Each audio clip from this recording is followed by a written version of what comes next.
Welcome to Rams Iconic Live, presented by 1800 Tequila, the best taste in tequila. Please enjoy responsibly. I am D'Marco, and we are so excited for all of you to join us here to celebrate the 25th anniversary of our Super Bowl championship team in 1999. Can you believe it's been 25 years, man? 25 years, Unbelievable. Man. And you still look exactly the same. My next guest needs no intro, but I'm going to do one anyway. 14 seasons with the Rams, 4-time Pro Bowler, 8 seasons of 1,000 yards receiving or more, 14,109 receiving yards and 84 touchdown receptions is a franchise record. I didn't know you had gone that far, man. That's awesome. I pushed it out there pretty good. I think so. Yeah. Cooper and Puka got some work to do. Whole lot of work. Please welcome in Hall of Famer Isaac Bruce. Rams Iconic. Yes, sir. Yes, Thank you, yes, man. yes. How do you not age? You look exactly the same as you did in 1994. How is that possible? Hey, I read my Bible every day, man, so that helps me. Yeah, give it up for that. Thank you. Look at you. Yeah. See? Checkmate again. I love it. So, 94, what do you remember about our rookie year in Los Angeles? Rookie year? Yeah. Chuck Knox, he had these sayings, and one was, if you want to get your mail at Rams Park, you better do this, you better do that. Yes. But, just having guys like Sean Gilbert, having guys like Jackie Slater, just watching Jackie get dressed every day for practice was it was instrumental for me because I learned how to be a pro just watching him. I had great mentors, Jesse Hester. I had Flipper Anderson as another one of my mentors. Taught me how to get open versus zone.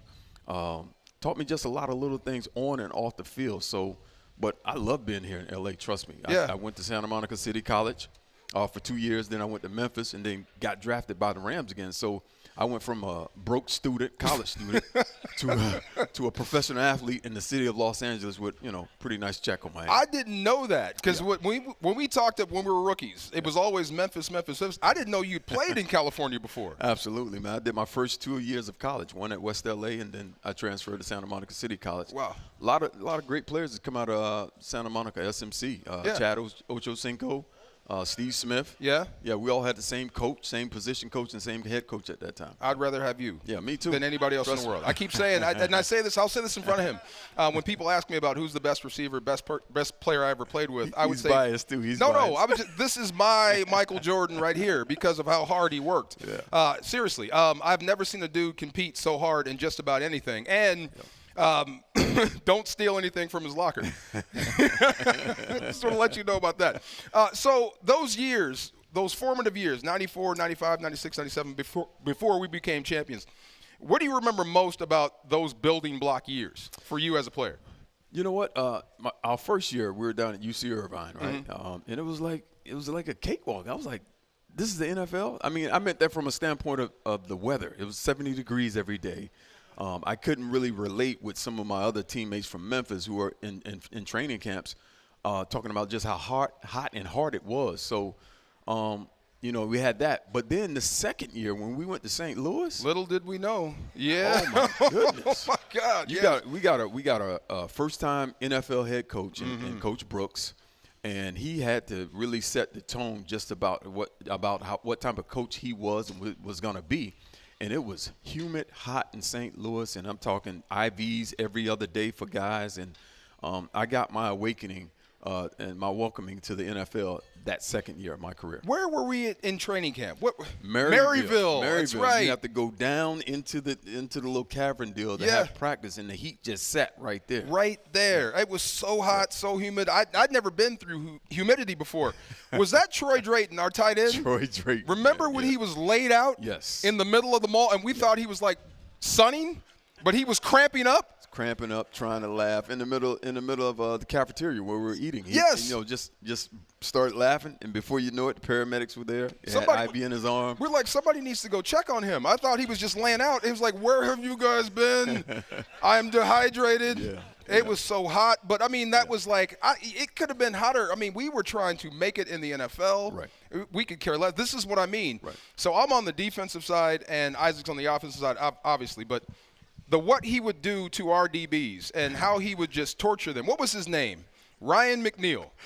My man, I loved him to death. We had brought him in to be one of our top corners, and Isaac, you turned him inside out in a training camp. We had to, talk him up, talk his confidence back up. Well, listen, every player in the National Football League goes through what we call a baptism, Yeah. right? I had mine. It was Steve Israel. It was Robert Bailey. It was Todd Light. Guys who really baptized me from a defensive standpoint to just let me know, listen, you're not going to run up and down the field like this is Memphis versus Tulsa. It's not going to happen like that every day. So we had to work to get where we were. You know, I saw other guys get baptized. I saw Jackie Slater baptize you in 907. You know, My brother's here, man. I felt sorry for you. I was like, oh my God, you're about to kill D'Marco. Go ahead and tell the story. Go ahead. But I mean, he fainted. He fainted, and the classic headbutt, Jackie Slater. You guys know who Jackie is, right? Of course. Okay, yeah. Jackie could have been my daddy, but go ahead.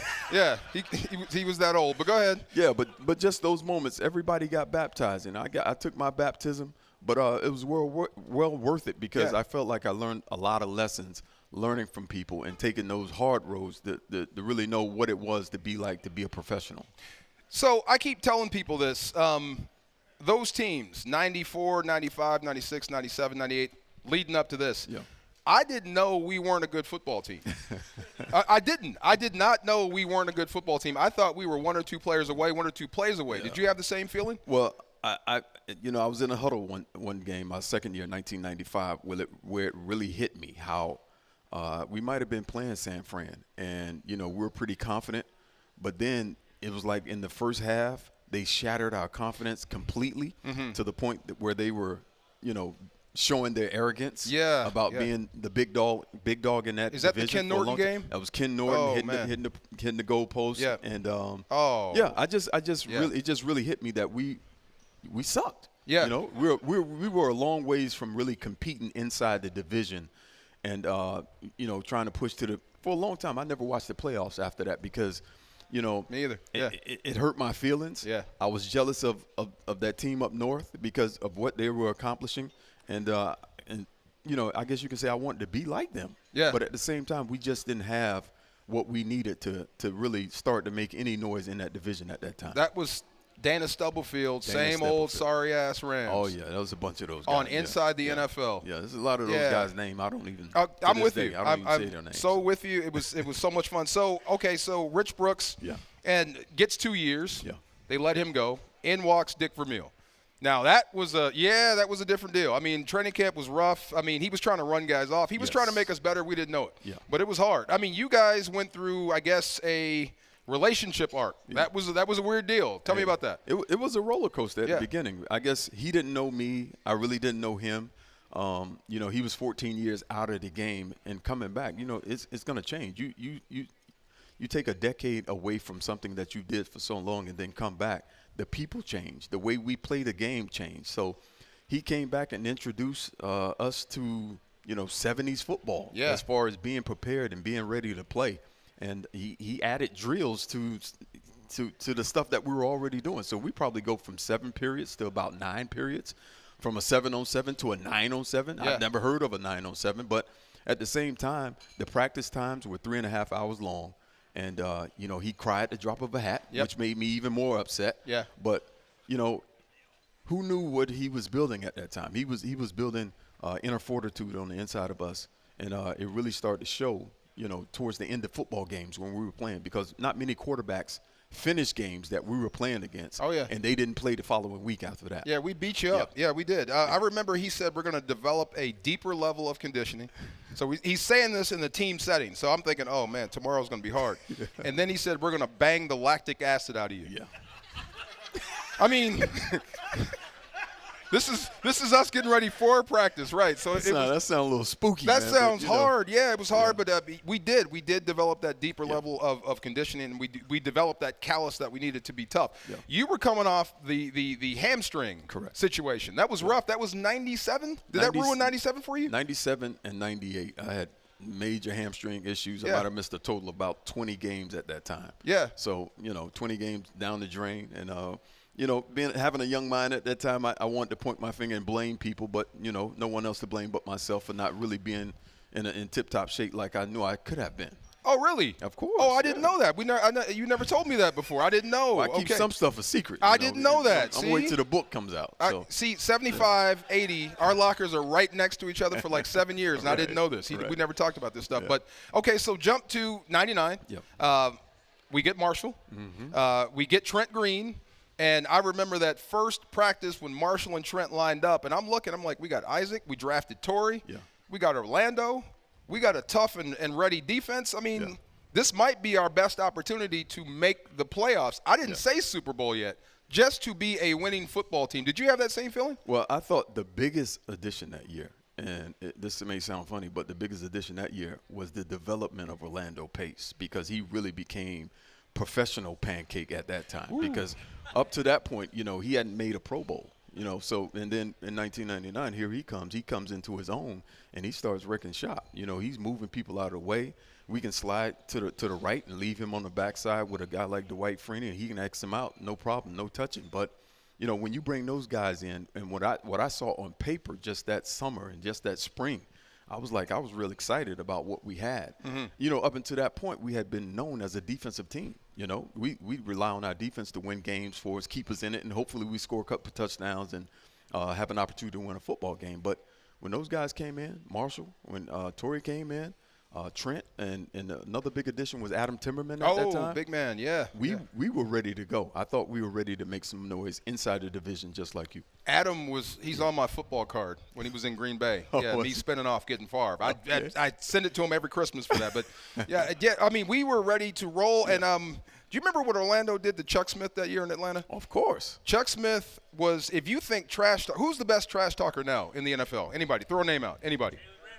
Okay, nothing compared to Chuck Smith, right? As far as trash talk, he was a bright-skinned, red-eyed, motor mouth all game long, 4 quarters long. I mean, it was still one of my better friends. Yeah, and he had a great career. He was averaging fantastic about athlete. 10 sacks a year. Yeah, Willie Rofe he played against consistently. Oh yeah, and Big O. And you asked me, do I remember what he did to Chuck? Yeah, of course. Oh. He was the first guy to shut Chuck up. I mean, quiet. Yeah, went from talking to nothing and just broke him in half. Yeah, so, I mean, Orlando had arms that could reach you from here. It was just amazing. So, okay, so let's go to week 5 of that year. And we knew, let's go back to that preseason when Trent got hurt. Right. And I was up in the stands. I was hurt, and I saw Trent get hit. I didn't know the extent of it, but what I did see was you out there banging on the turf. What was that about for you when you were banging on the turf? Was it just Trent being hurt? What did that mean to you? Okay, so let's just put it this way. In our division, we talk about the team up north. We talk about the personnel that they had, right? They had superior personnel than the other teams in that division.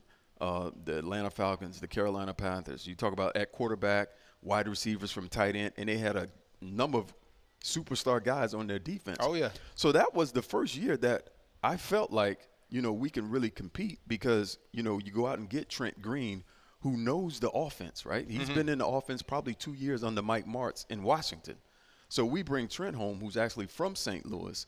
And then at the same time, you talk about a guy who can ad-lib in that offense, right? Different from what Kurt Warner was at that time because, I could line up with Trent in training camp and we can call a certain play, 525 Z post. But he could wink at me and say, yo, just do this. We could do that. We had that feel in training camp. So to lose a guy like that, I was frustrated because I was like, we're going to have to go back to what we had. I'm a guy that played with 25 starting quarterbacks in my career. So that's a lot. And I didn't want to go back there. So I felt like we had the guy in Trent Green to really lead us to the promised land at that time. Your entire career, 25 quarterbacks? About 25 starting How many did we have for the 7 we played together? Probably 18, 19. 18, 19 quarterbacks. Yeah, but I thought we were going to load up and run the football, play defense, because we'd done it before, right? Correct. That was our deal. But then in walks Kurt Warner. Yeah. And you had no idea that this thing was going to take off to the point where he was going to have a movie. There was only one Kurt Warner I knew, and I thought when I first seen Chris Clausen's, he was our strength coach, right? Yeah. So I see where you go and get your workout from for that day out of his cabinet. And I see Kurt Warner. I'm like, dang, Kurt got to be old, man. The running back, Kurt Warner, right? I'm yeah. like, okay, all right. But yeah, I really didn't know who Kurt was, and probably till probably the 3rd week of 1999's training camp. Yeah. Yeah, that was pretty much it. I remember him the year before in '98. They let him in at the end of the year versus San Francisco, Okay, and he played pretty good. You know, he didn't get himself killed, so I'm like, he was our backup. So Trent Kurt going in. I had no idea he was going to be that good. Okay, so jump to week 5. Here come those guys up north again. Yeah. Okay, so this was the big moment. We're pretty good. That's the true test. This is the true test. This is it. Yeah. Right. This is the big moment. They had beaten us personally 10 times in a row. Correct. 10 times. 10 times in a row. So leading up to that game, we were what? Undefeated. Yeah. 4 victories. We had beat a Ray Lewis Baltimore Ravens team. I think we ran by Ray Buchanan and the Atlanta Falcons at that time. Or you did. Yeah. But now you have the team up north. They're coming in town. And the only thing I regretted about that day is that Steve Young didn't play. Yeah. Yeah, he didn't play that game. So no, we got everybody else. I didn't. But go ahead. Yeah. I didn't. Yeah. we got everybody else, and by the time halftime rolled around, we were well up in that game. I had a pretty good game that game, and that game was one that really cemented to me in my mindset that we had a team and that we can really make some noise in the division for the first time in our careers. Do you remember what you had that day? Your numbers? I had a pretty good game. I think you got it written down there. So 5 catches. Let's tell everybody. 134 yards and 4 touchdowns. Yeah. So watching him go out there and do that, not only did we beat them, we slayed the dragon that night. We did. Yeah. We did. We got that monkey off our back. We did. We became the big brothers of that division that day. That was the first time Tim McDonald and Merton Hanks actually ran me down, shook my hand, and said, "Man, good job." Wow. In 4 years. Wow. Yeah. That was the first time. The first time. Did you know after that? Because I had this feeling. Once we beat them, who else can stop us? That was our measuring stick. Yeah. Because they had made multiple playoff runs. They go to Super Bowls since we had been in the league and in that division. But that was pretty much it. The only team that could beat us at that moment was us. Yeah. That's pretty much it. And it happened twice that year. Yeah. Carolina, we had a tough one, and then Detroit. Yeah, Detroit. That was the turning point. Tennessee got us too. Yeah. No, we beat Carolina. We lost to Tennessee. Correct. And we said we want to see those guys again. Yeah. Okay, so talking about the hammy. Now let's go to our first postseason football game, our first playoff game in St. Louis. We got the Minnesota Vikings, and we've got history with them. We played them before. Now, that's a loaded football team. Yeah, big time. Big time loaded. Yeah. I mean, you had Chris Carter, Randy Moss, Jeff George at the time who could throw it anywhere. Yes. One of the best lines in football. Their defense was great. Dolman, Randall. I mean, they were Super Bowl ready. So they're coming to town. So let me tell you from my perspective. So I had my own issues. I'm getting ready to go against another Hall of Famer. Guard. Yes. Yeah, I'm getting ready to go out there, and Corey Stringer was out there. So we had battled before, so I'm locked in. I got to get to Jeff George before he gets this ball out because on the other end is Chris Carter and Randy Moss. Yeah. So I'm heading out. Now, when we leave the locker room in St. Louis, it wasn't really a tunnel. You had to kind of walk around, and then you walk between where the seats are, and there's like an erector set. So it's metal under there. So I'm walking out, and I'm locking in, and I look to my left, and there you are under the stands. And I think you were praying, right? And I'm like, why is he over there? But I can't worry about it. And then I go on the field and warm up, and they say Isaac may have tweaked his hamstring again. Now, we had been through the hamstring thing in 97, 98, and I knew what it did to him. I'm like, oh, no, he hurt his hammy again. We're going to be without Isaac. I think we can still beat these dudes, but I wish we had our guy out there. So what happened with you in warm-up? When did you tweak your hammy? So I actually pulled my hamstring in warm-up. So as smart as I am, I go out and I tell myself, you know what, this is going to be my first playoff game, so I'm not going to stretch. I'm just going to, just enjoy the moment and just watch people, Yeah. Which is what I did. But probably 2 minutes before pregame ended, I do just a mini stretch, and my hamstring pops on me, right? And I'm like, oh, my goodness. If you ever pulled a hamstring, trust me, you know what it feels like. You can barely walk. So I'm tipping. I make a beeline to the locker room, but I'm walking real slow. I walk right by Jim Anderson, our trainer, and he looks me in the eyes, and he's like, what's going on? And I say nothing to him because if I tell him, he's going to go run and tell my coach, my position coach, Al Saunders. Al Saunders is going to go tell Dick Vermeil, and then Dick Vermeil is going to tell Mike Martz. And we had a play call. The first play of the game was already called since Thursday. Wow. Right? We already knew what the first play is. Action 8, 38, meet Torry on the outside. I'm in the slot. We're going action 8. And so I just go in the locker room, man. I call my sister, and I let her know what happened. I actually was looking for my mother, but my sister answers the phone. And, we had a moment of prayer. We prayed, but I never allowed myself to say that I wasn't going to play. In fact, I kept telling myself that I'm going to play, and I'm going to play well. Kickoff happens. They get the ball. They have a long drive, right? Mm-hmm. And it's like, they eat like 7-8 minutes into the first quarter. Drive into the red zone. Correct. Yeah, and they kick a field goal. It's 3-0. Yeah. All right, so we go to commercial break. They kick the ball off. Tony Horn catches the ball. He runs about to the 7 or the 20-yard line. Still haven't played, right? I still haven't tested my hamstring. So I go out, and we call the play. I limp to the line of scrimmage. If you ever look, my footwork is changed because I normally put my inside foot up where the ball is. Mm-hmm. So I switched it at that moment because my hamstring is so in pain. But at that moment when he said hut, when I saw that ball snap, boom, I shot out like a fire, like a bullet, and that ball hit me right in the chest. So, and I outrun Torry, a young Torry Holt. I outrun the safety on the backside. Tate's coming, one of the cornerbacks, he's coming. I outrun him. Griffin, I outrun him, and I'm just looking at the Jumbotron at that moment and giving God some praise because he performed a miracle for me right there. You were in pain you didn't feel pain the whole way down. Not all.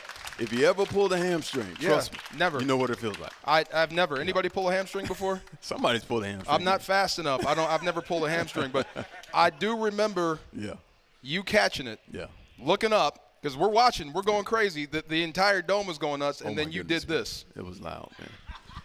Remember that? I looked twice before I did that. Yeah. Yeah. I didn't want to get, embarrassed. What were you saying there? I was giving the Lord thanks. I was like, thank you, Lord Jesus, because he performed a miracle for me. I mean, like I keep saying, if you ever pulled a hamstring, we've had injuries in this game to the point where, it makes you immobile. I mean, but a hamstring for a wide receiver, a guy known for speed like myself, you don't want a hamstring. And a hamstring would put you down for 6 weeks.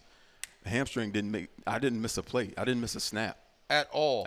Wow. I remember looking at Kevin, me and Kevin, I said, I think we're going to win this. I think we got this. Okay, so jump to Tampa. We're in the NFC Championship game. Man. Dogfight, right? Yes, sir. Yes, sir. Is that the best defense you ever faced in your life? I mean, Sapp, Brooks, Lynch, Barber. Let's take it back to the locker room. Okay. Right? Yeah. Let's take it to the locker room of the first playoff game. Yeah. We were loose. We were excited about playing that game. And then that following week, we go right into the NFC Championship. The mood in the locker room, we were tight, man. I felt like we were tight as a team. There were not many smiles. But at the same time, you mentioned those guys like Sapp, like Lynch, like Barber. I mean, Hall of Fame guys. It was a dogfight of the greatest magnitude. It showed toughness, mental toughness from both sides, both teams. Not only that, I thought the evolution of Torry Holt in that game. Yeah. I mean, for a guy to get hit, Brooks hit him one Blasted. time, and he's spitting up blood. Yeah. Coming back to play. It was one of those epic games that, when they show it on NFL Network, man, you just got to stop and watch it and appreciate what's happening in that game and the Hall of Famers that are on the field at that day. So I remember that week, and it was Mike White. Mike White was Dick Vermeil's assistant, right? So Dick's in the front, and Mike White is standing kind of behind us on this rail. There was a rail that kind of surrounded our team room. And we're getting ready to play Tampa. And I guess we're tight. I mean, we're moving forward. But I remember Mike White leaning over and said, okay, if we win, we're going to have to be on the plane to go to Atlanta like X, Y, and Z. And we only get 10 tickets. Like, we're talking about the Super Bowl before we played the Buccaneers. Yeah. So I guess that's what tightened everybody up. Like, we just realized we're one game away from the Super Bowl. We were in a dream until then. So it kind of woke us up. But, I mean, so that game was a Pier 6 brawl. It was so much fun to be in. It was who was going to blink first. But so that play to Ricky Proehl.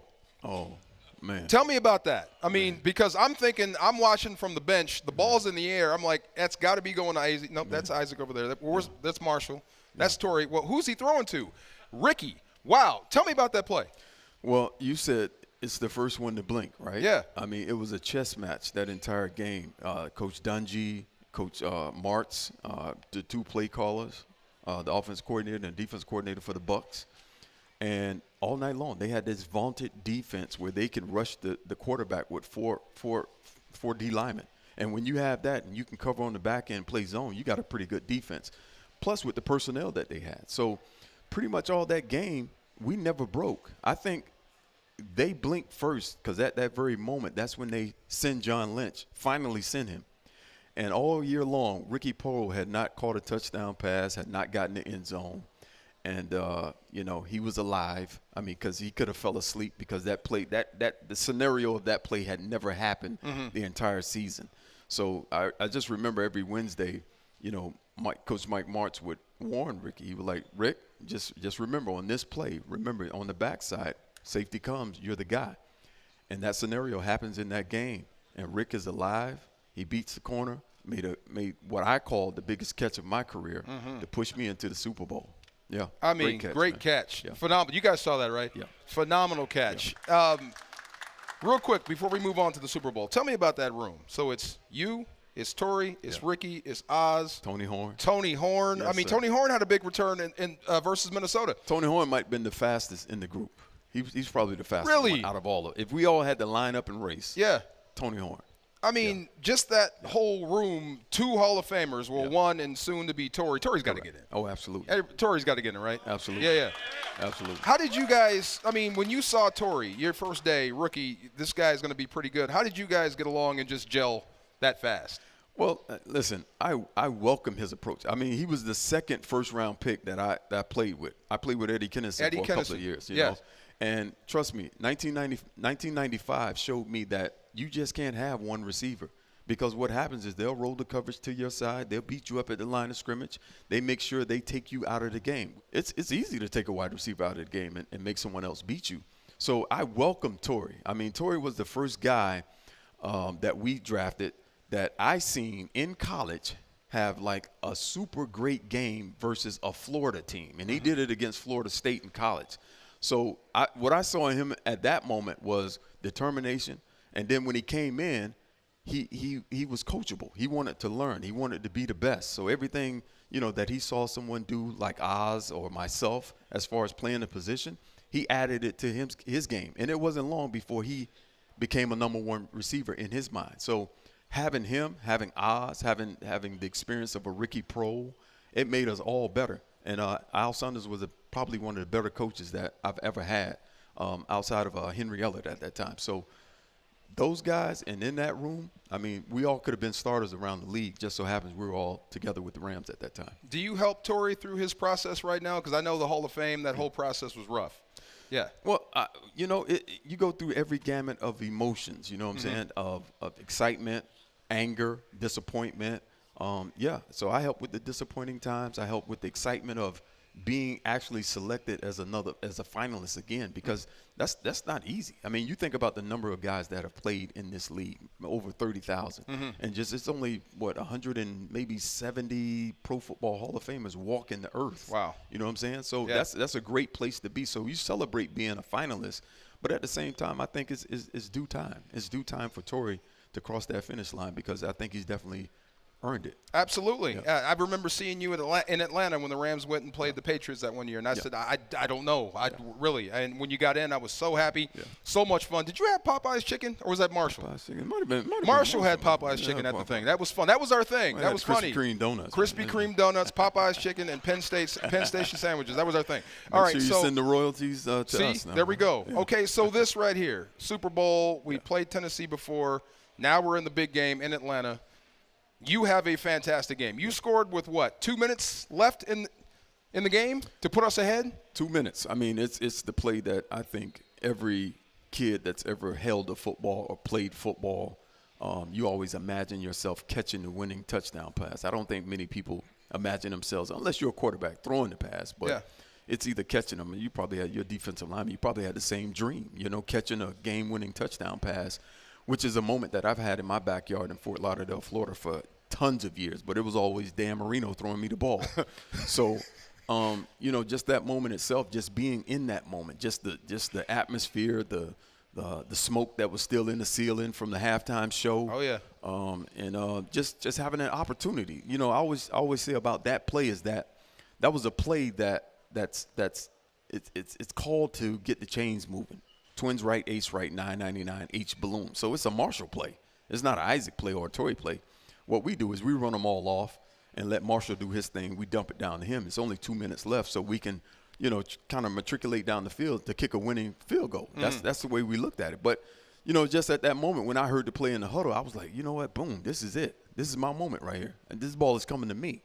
Now, how did I know that? I just knew it, And then, the way they played it, it set the play up perfectly. They played middle field close, or they started off with an open field, dropped the safety down, middle field close, press man. They're not restricting our progress off the field. He's just turning and running with me. So we're just running down the field for about 20 yards. We're in stride for stride. I'm not going full speed. He's not going full speed. And so when the ball comes up, that's when you turn it on. That's when the game starts for me. Yeah. So, just so happens, when you're running a play like that, we're always coached never to give body language. I don't know how it is with defensive linemen, but you don't want to give anything. We're looking for it. You want to have the big eyes like you see the balls coming. That's going to alert him, right? Right. So I make sure my eyes don't get big. I make sure that my hands I'm not running like this. We teach the young receivers, don't run like this. Just run, and then at the last second, stick your hands out. Yeah. But we're running stride for stride. I see the ball coming, and my inside arm is on his back, so I push him. And he kind of clicks his feet and he falls, right? Yeah. Trust me, that's the wrong thing to do in the Super Bowl. Go ahead. Don't fall down. Listen, don't fall down against the greatest show on turf. No. Don't do that. Don't do that. So he falls, and I get the ball in my hand. Another one of the biggest things that we really emphasized that year was blocking for each other, the receivers in that group. I had thrown so many blocks for Oz just to pop Oz and let Oz just run. And, you don't get credit for that. You don't open Sports Center with that. They're showing Oz, right? Right. So he finally paid me back in the Super Bowl, and he gets this block on Tamari Rowe. He hits him, knocks him off his Great block. off his spill. And then I make Pro Football Hall of Famer Tony Dorsett's his son. I make him miss, And as I'm running by him, I'm like, man, you should be a running back anyhow, not a safety. So Anthony Dorsett. Oh my God, yes, I'll never forget him. And then once again, my eyes go to the jumbotron. I mean, it's a bad habit. If you got kids out there that play football, I mean, that's not a habit to pick up. I mean, you could probably get yourself hurt. But my eyes go to the jumbotron, and I just see everything, man. I see myself running. I see guys getting up off the mat behind me. I see guys chasing me. And then my eyes go down. My guys go down from the jumbotron to the fans. I see all the fans. I see Ram fans like this. Yeah. I see Titan fans. Surrender Cobra. You know what I mean? Like, oh, my God, what just happened? Yeah. You know what I mean? And then it's a mob after that. I mean, I got all my teammates, Tommy Newton, who's always in the mix. Always. We didn't even think the bob and weave at that moment, Yeah. But it was just a moment of celebration. And another thing I always remember about it is that our owner at that time, Georgia Frontiera, it's the first time she was on the sideline, and we're walking. She's like walking from the end zone, walking me back to the sideline. I'm like shocked. What are you doing here? Yeah. But those are moments in that play that really stick out to me. And then when I sit down and look at the clock, I see 1:54 seconds, and we got to deal with Steve McNair. Oh, so man. I'm like, oh, here we go. Here's the anxiety right here. So nightmare. Yeah. The toughest assignment of my life was absolutely. that man right there. Absolutely. Okay, so where were you for the tackle? Where were you for the play? Yeah. Okay, I was on the opposite end. Okay, if the play was down here, I was on the opposite end here. I never liked standing in the crowd because it's hard to see. Yeah. Right? So I'd stand on the opposite end, and I'd just watch the jumbotron. I'd watch the beginning of the play on the jumbotron, and then I'd watch the end of the play actually happen in live motion. But I see the snap, and I turn and I look, and I really couldn't tell what happened. So my eyes go to the Titan sideline, and I see no reaction from them. And I immediately go back to our sideline, and I see Big London Fletcher running out, helmetless. I see a lot of guys helmetless and helmets going up. Yeah. So that let me know that he was stopped. He didn't get in the end zone, and the game was over. And at that moment, I was a Super Bowl champion, and I was guaranteed one of these. One of these. And I got one of these. And they can't take it back. I got one of these. Yes, sir. We got one of these. Got one of these. To get a set of these. Oh, see, we can't tell that story right there. Oh, my God. But, yeah, I do remember Coach Vermeil saying, that's it. We got it. Woo-hoo. Right. And then they brought out that podium so fast. So fast. I mean, we had just finished playing, and there was like an 8-foot podium right there. It was so much fun. Confetti everywhere. Can you believe it's been 25 years, man? 25 years. It's been a glorious 25 years. Yeah. I mean, I thank God for being here for these 25 and another 25 to come. However, but a lot of great things have happened in that 25. Just to be around in these moments again and be able to celebrate with my teammates again for this moment is special. Big time. Yeah. Every time I'm in SoFi and I see that banner and it says us, That's I just start smiling, or I see highlights of you. And That's right. Tony Horn was the fastest one, huh? Yeah, Let me ask Oz Hakeem about that. Yeah, we never lined up now. I would say I was the fastest until we line up. I still think you owe me money. Remember we used to do that jam game? Remember that? I do. I used to start to jam you in the chest. I do. I don't think you ever touched me. It was $100 a jam, and I think you owe me money. All right, that's a wrap on Rams Iconic Live, presented by 1800 Kilo, the best taste in tequila. Please enjoy responsibly. I hope you enjoyed our convo with Rams Hall of Famer and legend Isaac Bruce. Wow. I'm D'Marco Farr, and we will see you next time.